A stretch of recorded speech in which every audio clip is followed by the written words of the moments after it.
I kind of ran and had a wee jump at him. And when I did it, I lunged the full knife right into his back.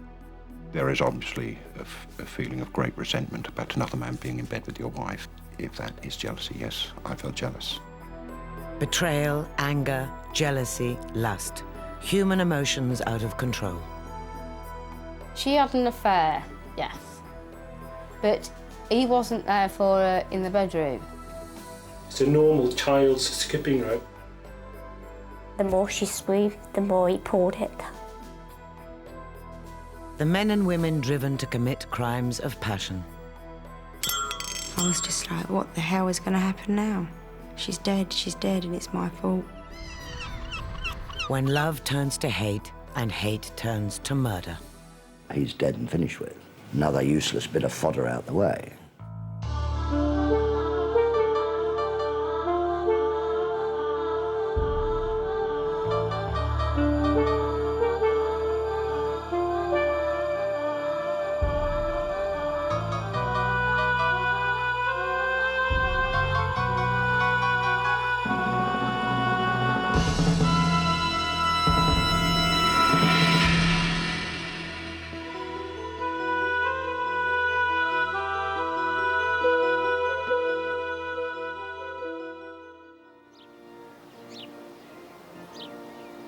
Burton-on-Trent, March 1993.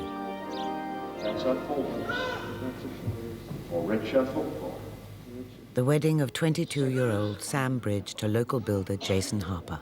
Love and to share. So death us do. The couple had lived together for 2 years. Sam, popular and extrovert. Jason, stable and dependable. When I first met him, I thought he was a very nice person. Very shy, quiet, not very outgoing. He never talks to his elders, he respects his elders. And I think that was his upbringing. We got on very well together. There was always laughing and fooling around. 5 years on, the couple had 3 children, 2 of their own, and Sam's daughter from a previous relationship. They lived together at 19 Ash Street. Everyone agrees Jason Harper worked hard to provide for his young family, but it wasn't enough. Unknown to Jason, Sam was seeing another man she had met while working as a part-time barmaid. There's 2 sides of the story. She had an affair, yes, but he wasn't there for her in the bedroom. So, I'm sorry, but if it was me, I'd do the same. You've got a wife or you've got a mother. And a mother washes for you, irons for you, brings your children up for you. A wife you also have a sexual relationship with. So Sam went looking elsewhere for that bit of that relationship. The marriage went downhill. Sam was pursuing her own life. She moved into the spare room at the back of the house. In March 1998, she told her mother she had decided to divorce her husband. I asked her to be careful what she was doing. I said, does Jason know you're going to see a solicitor? She said, yeah. I said, well, why don't you just leave now? I said, why have stayed there? I said, if you're going to get divorced, you may as well leave. And she says, no, she said, I'm not moving. She said, it's my home as much as his. I said, well, just be careful what you're doing. I said, because things can turn nasty. And they were the last words I ever spoke to her. It was a Saturday night. Sam went out with friends. The following day, she failed to answer the phone. Her sister Tracy went to Ash Street to investigate. The house was in total darkness, pitch black. I thought, well, she's not here. I went down the entry. The front door was locked. I went through the gate and I couldn't go any further than the gate because I knew she was in there. I knew she was there and she was shouting me. Even though she was dead, I mean, it sounds bizarre, but she was in there and I know she was.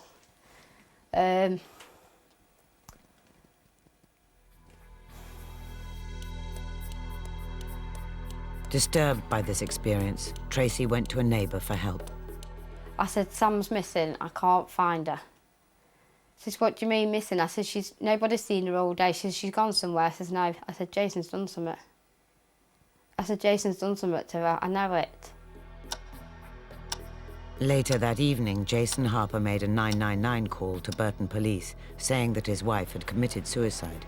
He told officers he had found her hanging in the garden shed. Initially, his account was that he's untied her, carried her into the house and put her to bed in the marital bedroom. And he's then telephoned for the ambulance. But the police were suspicious about the cause of Sam's death.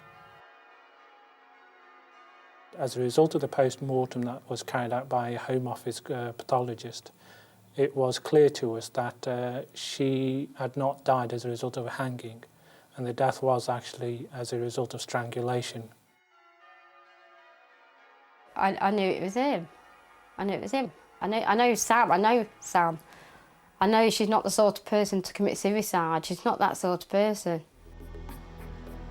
Harper stuck to his original story for 3 days, but faced with the evidence, he cracked. He told police how he had discovered a bundle of letters to Sam from her lover. Inflamed with jealousy, he waited for her to return home. At 3 a.m., he entered the spare room. The court said that Jason sat on her back. 3 times he did that. Woke her up, and 3 times she told him to go away, to leave her alone. Then he went downstairs and got one of the children's skipping ropes and took back up the stairs, and on the way up the stairs he would put the loop in it. Sat on her back, asked her again if she was going to leave him and if she loved him, and again she told him to go away and leave her alone. So he put the rope round her head, started pulling it. He said she was screaming and trying to pull the rope off, and the more she screamed, the more he pulled it. He said then he knew she was dead because it went quiet. It's a normal child's skipping rope with nylon fibre twisted, and it's still got the original knot to it. And the way he murdered his wife is he's put the noose around her neck and then just pulled the noose. But it's most of all, that skipping rope is what I bought for one of my children. It's as if I put the weapon in his hand and asked him to do it.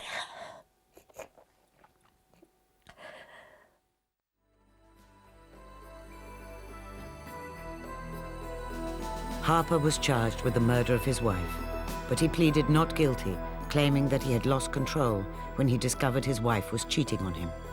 His defense argued it was a crime of passion. The jury agreed, and Harper was found not guilty of murder. Instead, he was sentenced to 5 years for manslaughter. I've always believed if you've killed somebody, then you've murdered, no matter why or how. If you've done it, you're a murderer. And I'm not saying that because it's my daughter, that's my belief. I think every murderer should be punished for murder. There shouldn't be such things as manslaughter or crime of passion. Murder's murder. On average, there are 800 murders in Britain every year. Crimes of passion are not recorded officially, but 1 in 3 murders involves husbands and wives or sexual rivals. Surprisingly, that's higher than many other Western countries and more than twice the rate of similar murders in America. It seems that when the British reach their breaking point, the consequences are often fatal. Private human relationships give rise to the vast majority of homicide cases, whether of murder or manslaughter. Cases in which there is a great outsurging of emotional energy are extremely common, but they tend to arise where the passion which once existed in a relationship has turned into something much more malignant, Crimes of passion, as they might generally be described, usually occur in the context of a relationship which has broken down. You have been married to a woman. There is obviously a feeling of great resentment about another man being in bed with your wife. Yes, and I felt that resentment, and I felt that bitterness, and I felt anger about that. And if that is jealousy, yes, I felt jealous. The man we'll call Graham Jones is a killer. Few in the coastal town where he lives know the truth about him. Until his crime, he was a trusted and respected member of the local community. But approaching middle age, in what he thought was a happy and stable relationship, his wife suddenly told him their 20-year-old marriage was finished. We were both then in our late 40s, and rather perhaps foolishly, I sort of thought that my wife was approaching the menopause, and perhaps that would explain the difference in her. But it wasn't. She had, in fact, met another man, and I think he paid a lot more attention to her than I did, and their relationship deepened. Jones's wife told him the affair had been going on for 3 years. He pleaded with her to end the relationship, but instead she moved in with her lover, a widower in his 50s. I spoke to this man over the telephone, and he was amazingly abusive towards me. I didn't know him. I'm sure he didn't know me, but I have never been subject to quite so much abuse. He said that he hated me, he hated everything I stood for, that he had taken my wife from me, and he was going to take my children from me. Jones's once stable everyday life now began to unravel. I was suffering fairly badly from insomnia, and I would spend entire nights writing long love letters to my wife. 12, 13, 14 foolscap size sheets of paper. It may probably reached a stage where it became obsessional, almost a mantra that I had to say to myself day after day how much I loved her. For 2 months, Jones repeatedly begged his wife to return to him, but she refused to leave the other man. If only I could meet this man face to face, I could persuade him to loosen his grip upon my wife. He was the problem. With him out of the way, the problem would be solved. Yes, I thought along those lines. I hated that man so much, I think it was almost a physical hurt. I knew soon that something was going to burst, and before it burst, I had to resolve the situation. Jones decided to confront his wife's lover. I went out to the house where they lived. I knocked on the door. There was no reply.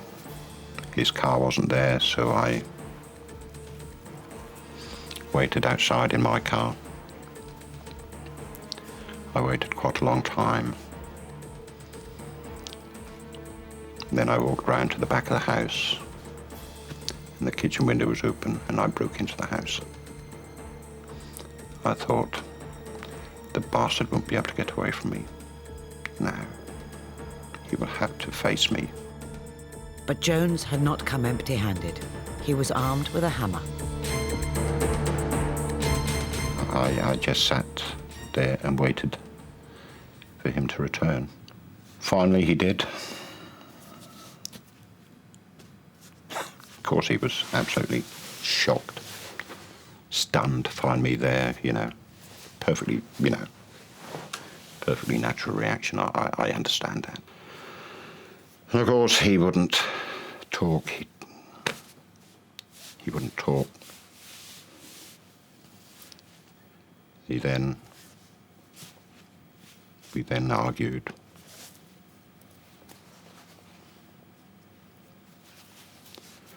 And then it was like a pressure vessel exploding. I think he was, I don't know. I just started to hit him. And I kept hitting him.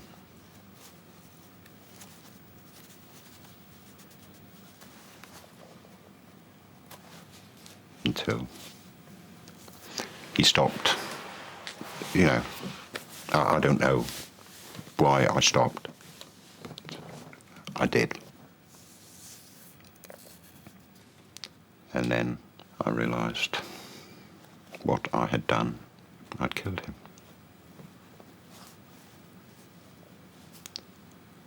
I tried feeling for a pulse.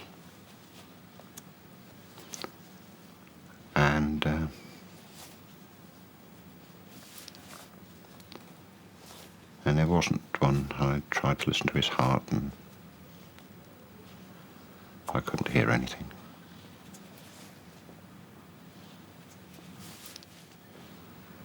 He was dead, and I was calm.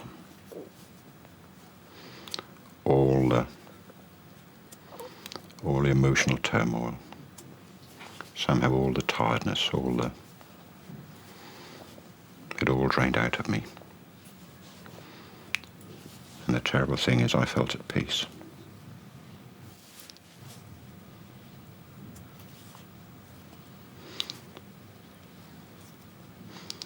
I felt at peace with myself, and I'd killed a man. Jones had rained down blows on his victim's head with the hammer. The middle-aged professional had become a brutal killer. Later in the programme, how Jones tried to cover up his crime. Most crime in Britain is committed by young men in inner cities, but crimes of passion happen everywhere and to anyone. To the nicest people in the nicest places and at every stage in life.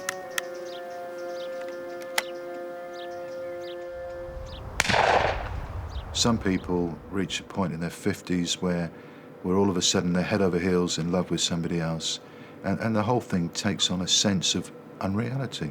They become so wrapped up in the other person that life takes on a kind of surreal world about it. Adrian Littlebury, a computer programmer from Hayes in Middlesex, had never married. At the age of 49, he met and fell in love with another man's wife. "I love that woman so much," he confided in his diary. "It's for life." The object of his affections was mother of two, Penelope Tompkins, also 49. Not recorded in his diary were the lessons Littlebury was taking in the summer of 1998 at the West London Shooting School. He was learning how to use a shotgun. Meanwhile, the affair was growing more intense. "She is beautiful," he wrote. "We have a new beginning." On the 27th of October, Littlebury waited outside the Nook cottage in the village of Lacey Green, Buckinghamshire, where Mrs. Tompkins lived with her husband, David. When the 50-year-old surveyor arrived home from work, Littlebury shot him outside his front door. He then fled the scene. A neighbour discovered Tompkins dying in his wife's arms. He was alive, but sort of his eyes were only moving slightly and he couldn't speak. She was standing really up on the pavement, crouching down to him, and she had her arm around him and was just saying his name over and over again and saying that she loved him. For Littlebury, the long and happy future he had imagined with his lover lasted just 2 hours. Disgusted by what he had done, he smashed his shotgun in two and gave himself up to the police. 3 months later, Lacey Green had almost settled back to its normal tranquility when Mrs. Tompkins told police she had a confession to make. She told us that she had been, if you like, fully aware of what was going to happen, that she'd given her lover various clues as to the movements of her husband, what time he arrived home, what car he would be using, and obviously gave him a description. It was a well-executed plan. I just don't think they'd thought about the aftermath. When the case came to court in June 1999, Littlebury pleaded guilty to murder and was sentenced to life imprisonment. Tompkins received a 4-year sentence for conspiracy to solicit a murder.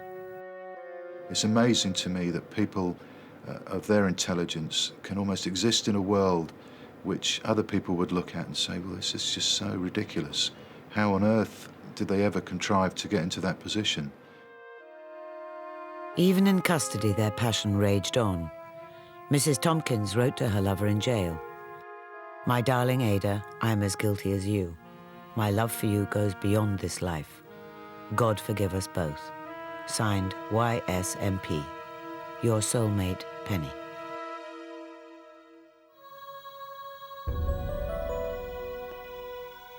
While some crimes of passion are clearly premeditated and carried out apparently in cold blood, others seem to be committed in a moment of madness.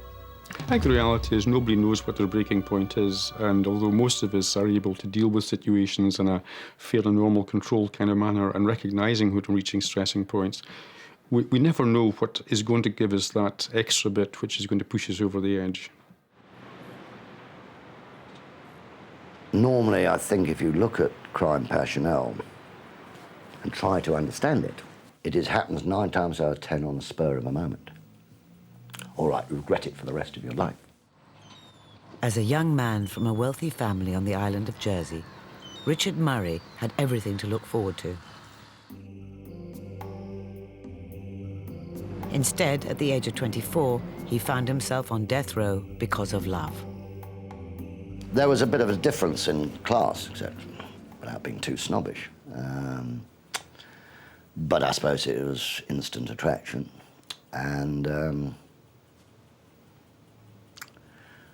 we met and it took off. I don't know who seduced who first, to be quite honest. Anyway, I got involved. Probably shouldn't have done. But what, when you're young, you throw caution to the wind. Murray had fallen for Doreen Hollowbone, an older woman already in a long-term relationship. A very beautiful woman, about 3 years older than me. She was completely natural. She was what she was. A very attractive woman, no airs and graces. She was natural. But in the woodpile was her partner, who was, using Terry Thomas's expression, a complete waster. What the hell, woman, are you doing with a dipstick like this?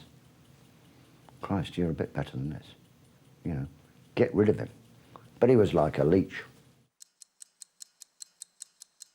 The man was an idiot. I could say another word, but I won't. So I tolerated him because of my love for her. Doreen's partner was Patrick Wilkinson. The pair had come to the island from England and had been together for 10 years. Wilkinson found out about the affair and followed Doreen one night to the flat in St Helier, where Murray then lived. I said to him, she wants to come to see me, not you. So may I suggest that, you disappear. Ended up with a bloody great row and fight and argument, and things got completely out of hand. And I belonged to this sort of shooting club in the island. And one thing led to another, and I ended up shooting him. I seem to remember she panicked and flipped. I flipped as well. That triggered me off, and she got a bit of hiding. What happened then? Well, she got shot a couple of times. Got a couple of heads banged against a wall. I don't quite remember all of it. In fact, Murray had fired 20 bullets in all, killing Wilkinson and leaving Doreen Hollowbone clinging to life. Wilkinson died instantly from a bullet to the heart. Murray had shot Doreen 7 times, then beaten her repeatedly over the head with his gun when she refused to help him dispose of Wilkinson's body. I suppose it's very, very hard to realise what an animal I've been, if you want to be, you know, really basic. From a lovely-looking girl, woman, to this mess, if you want to say, that I had created. Him I could cope with, no problem. The blood, the mess, bleh. Spent cartridge shells, the glasses on the ground, never mind that. He's dead and finished with. Another useless bit of fodder out the way. But her, no. Miraculously, Doreen Hollowbone survived the frenzied attack. Richard Murray was charged with murder and attempted murder. He didn't see Doreen until his trial, when a special session of the court was convened at her hospital bedside. All that lovely hair was cut. Face was sort of drawn white. Bits of head was wrapped up in a bandage and things where she'd been hurt and things. But the mere fact of looking at her across the table where all the magistrate and all the defence and prosecution were sitting there, I think that brought back more pain than what I'd done to him. At Doreen's insistence, the authorities dropped the charge against her.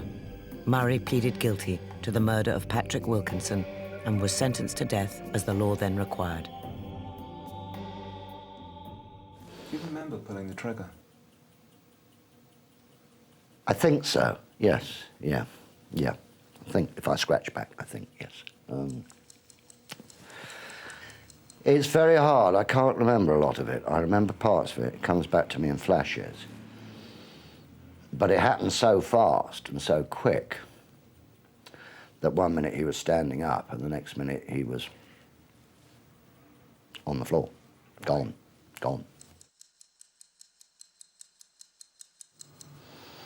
All right, drink had a certain amount to play with, emotions, it was emotion. I suppose I should have known better,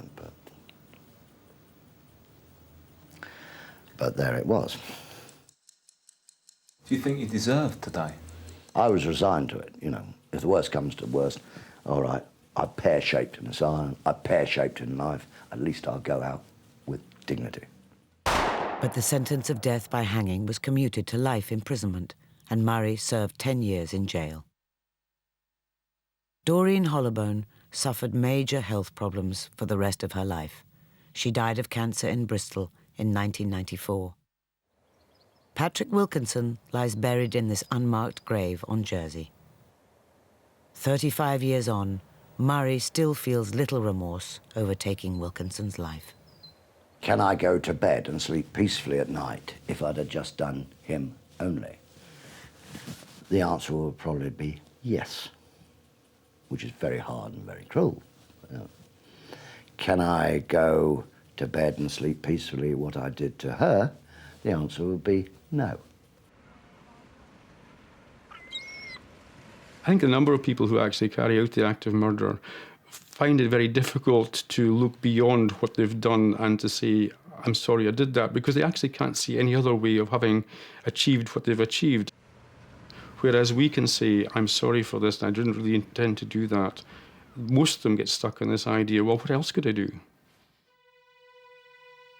Most crimes of passion are committed by men. There are 7 murders by men for every 1 carried out by a woman. When women do kill, their crimes are every bit as brutal and shocking, although their methods tend to differ. They are more likely to use poison or a knife, but the motives and the emotions are often the same. Thinking about it, there wasn't really anything that I wouldn't have done for him.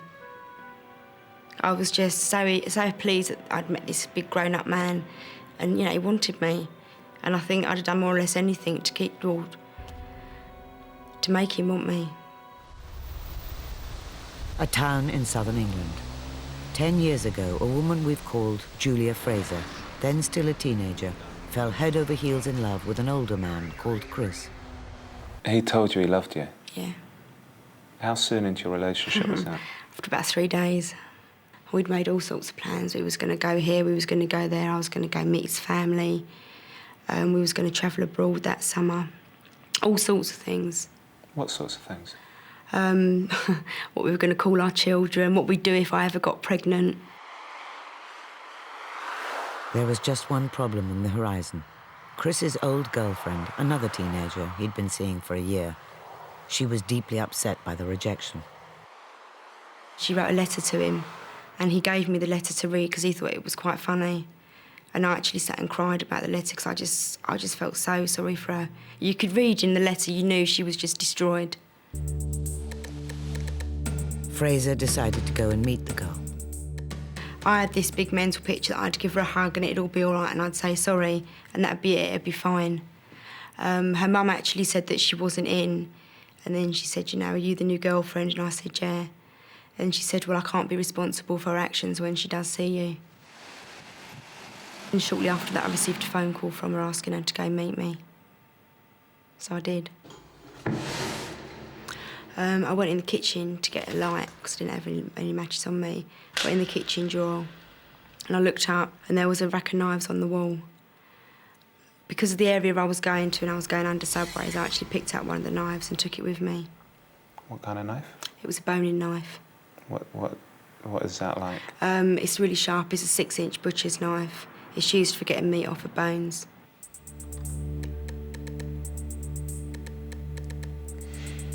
See, a lot of people, I think, if they were going to a meeting where they thought they ought to take a knife with them, they wouldn't go to the meeting. Why did you go? Because I wanted to sort it out. But sort what out? I wanted her to, basically, for her to see me and to know that I didn't intentionally steal her boyfriend.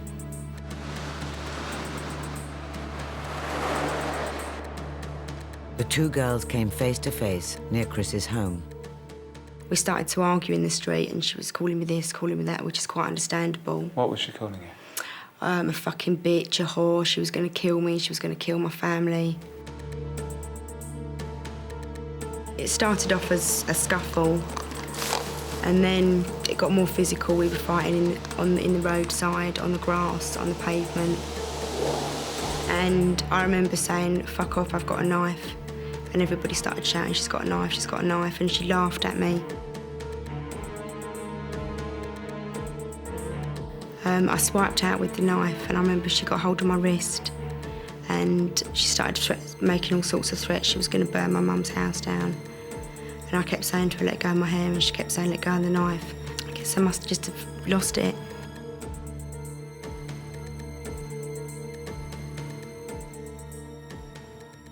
I can remember stabbing her twice in her leg, but there's no wounds there. Where was she stabbed?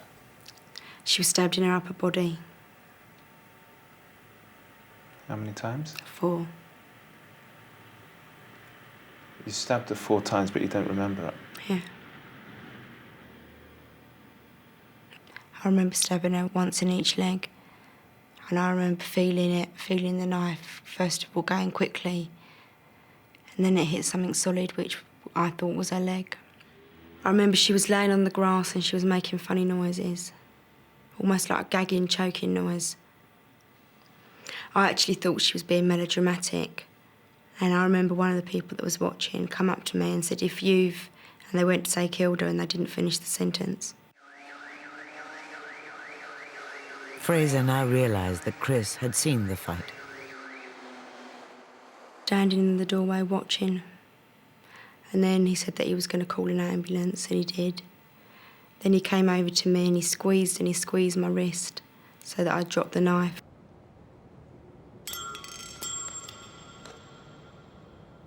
I was taken off to the police station, and then I got taken into the cells. After they'd done all their forensic, they let me have a shower.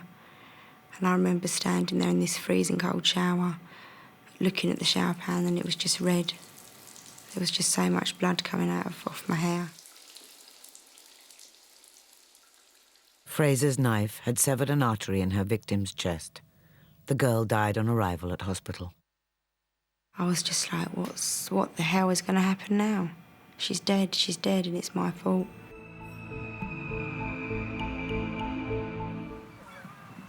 Carrie Gibb from Aberdeen had had 2 children, but no luck with men. What's up, Brandon? Then, 2 years ago, she met the love of her life. When I met Alan, I was 22, 23. He was easygoing, good with my kids, and just everything I was wanting. He made me laugh, and that was the main point. He kept me happy, he made me laugh. But 3 months pregnant with Alan's child, Carrie discovered he was having an affair. He's not the only guy I've went out with who's messed me around, but for some reason, I just couldn't handle the fact that Alan did it. I was totally in love with this guy. I adored him. Alan was seeing a woman he'd met at the fish processing factory where they both worked. Her name was Susan. They were on the night shift together. Tormented by jealousy, Carrie decided to confront the pair. And then I thought to myself, at 1 o'clock in the morning, I thought, wait a minute. Here I am, about 5'1", 4 months pregnant. What do I plan to go down here and do to Alan? A few slaps in the face, and that's going to tell him how I feel. So that's when I got the idea about the knife. At 2 o'clock in the morning on the 21st of May, 1997, Carrie Gibb headed up the back stairs of Cooper's Fish Merchants towards the staff canteen. She had a knife hidden in her jacket. So I wanted to confront the girl first, and then for Alan to come up to choose between me or her, to see who was most important to him. And then I went over to this table of people that were sitting there, and I went up to a few girls' faces and says, "Are you Susan?" And they all says, "No." By now, I'm totally acting erratic. Susan wasn't there, but Alan was. And he just turned around and he called me, it was something like a clown or an idiot or something. And I thought, haven't I done nothing wrong here? Excuse me, but I'm even carrying your child and you're messing me about. And in that split second, I'm right-handed, I got a knife out of my pocket. I kind of ran and had a wee jump at him. And when I did it, I lunged it, the full knife right into his back. The whole knife went into his back. So I put it in and then pulled it out. And he looked around, and his look was just as though I hadn't done nothing. I remember thinking to myself, I either missed or he's gotten a lot more clothes than I thought.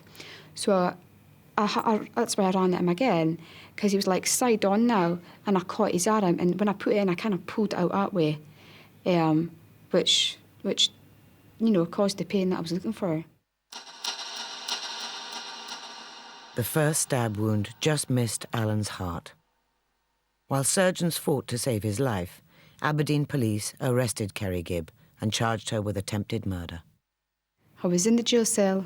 I just couldn't take it in. I was worried about Alan because I'm like, attempted murder? How could it be attempted murder? And so they told me, because I've nearly punctured his heart and his lung. I've never even seen a knife at all. And I just, like, seeing blood dripping down my arm.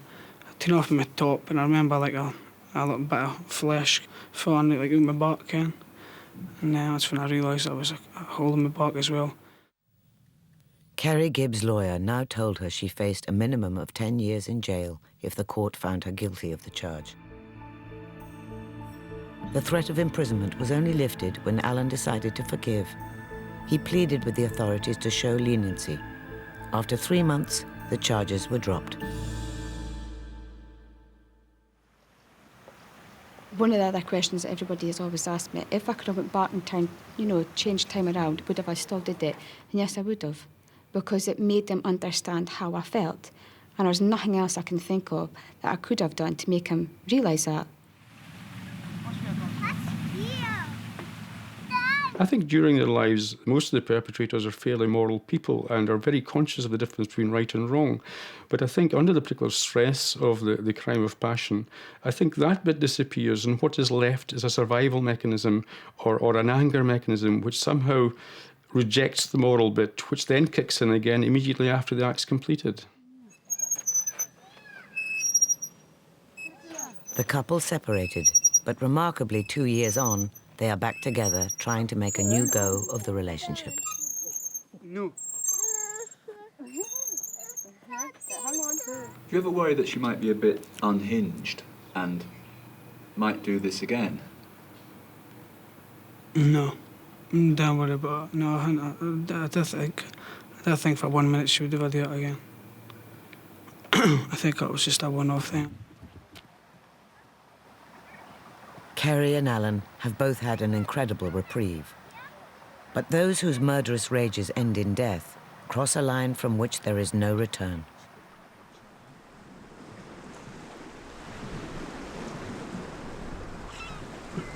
I think the only way I can describe it is the sudden realization that your life is over. That there is no going back. You can't bring a dead man to life, and I had killed him, and that, you know, total emptiness. Graham Jones broke into the home his wife shared with her lover and battered the man to death with a hammer. But Jones did not give himself up. Instead, he tried to cover up his crime. I picked him up and put him in the back of a car so that she wouldn't find him when she came home from work. I had something arranged for that evening, so I went as arranged, but I couldn't function. With a corpse in the boot of his car, Jones's attempt to carry on business as usual soon broke down. All I could think of was this dead man, the picture of him and what I had done. And I came out and thought, what the hell am I going to do? There's this body of a man in a car, so I took him down to the bloody river and I threw him in the river.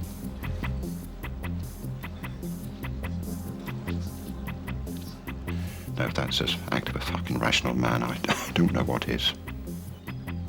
Somehow, I just wanted it all to go away. If I threw him in the bloody river, perhaps he'd be washed out to sea, but he wasn't. I then went home, went to bed, and fell asleep. I was woken up about 3 o'clock in the morning by the police entering my bedroom. I was arrested. Jones confessed to killing his rival, but pleaded not guilty to murder. He argued that a build-up of emotional tension had made him lose control of his actions. I don't know whether I intended to kill him. I hope that I had no intention of doing what I did, but I will never be absolutely sure one way or the other in my own mind. I don't think that I am in any way abnormal.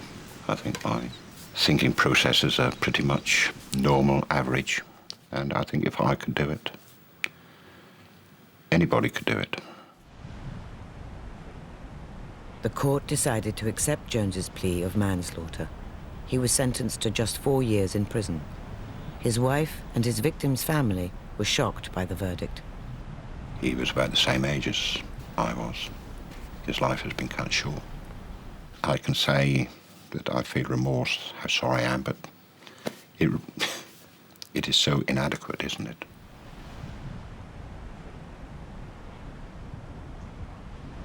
I think immediately after the murder there's a feeling of shock, there's a feeling of this tension release and feeling that a weight's been taken off their shoulders. Then gradually it shifts into when they grasp the horror of what they've done. There's an unreal phase where they're not quite sure what's happened round about them, and then gradually the reality comes into their consciousness. Now in her mid-20s, Julia Fraser was still a teenager when she stabbed and killed her rival in a fight over an older man. It was disbelief. I couldn't wrap my head around it. Couldn't believe what had happened. Over something so stupid as well. That's what made it all worse. Over a boy? Yeah. There's no justification for killing anybody, but just over a teenage crush, that makes it 10 times worse. The judge said it was a tragic case of adolescent emotions boiling over. He found Fraser guilty of manslaughter and sentenced her to 5 years imprisonment. Do you think that's enough? No. I honestly thought in prison they call it a touch, and I got a touch. I couldn't believe what the judge gave me. I really thought I was going to get a lot more. But in some ways, I feel I deserve to have it tattooed across my head what I've done. Because my life now is nothing like it ever was. I'm a complete fraud. None of my friends know, none of my, people that I work with, none of them know. And half of them just wouldn't want to know me if I told them. So I live my life as a lie, and it's worked out reasonably well.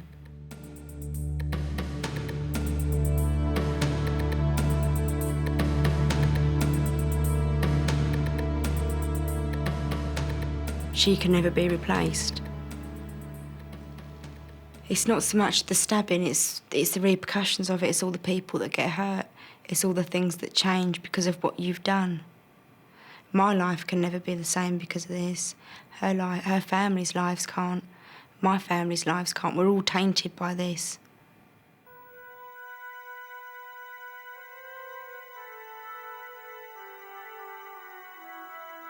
Crimes of passion occur basically because people get themselves into a mess.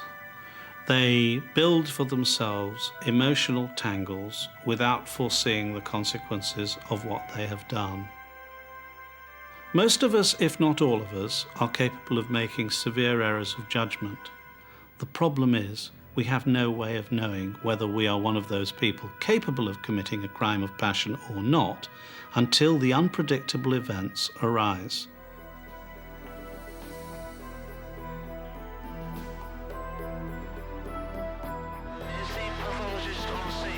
Next week, the killer's still at large. There were body parts placed around in an area of maybe 15, 20 foot. The murder cases that go unsolved and unpunished. This is somebody who is trained in the art and the science of butchery. I know it sounds awful, but sometimes you pray he's going to do it again, because then he might just be in the wrong place at the wrong time, and this time the police get him.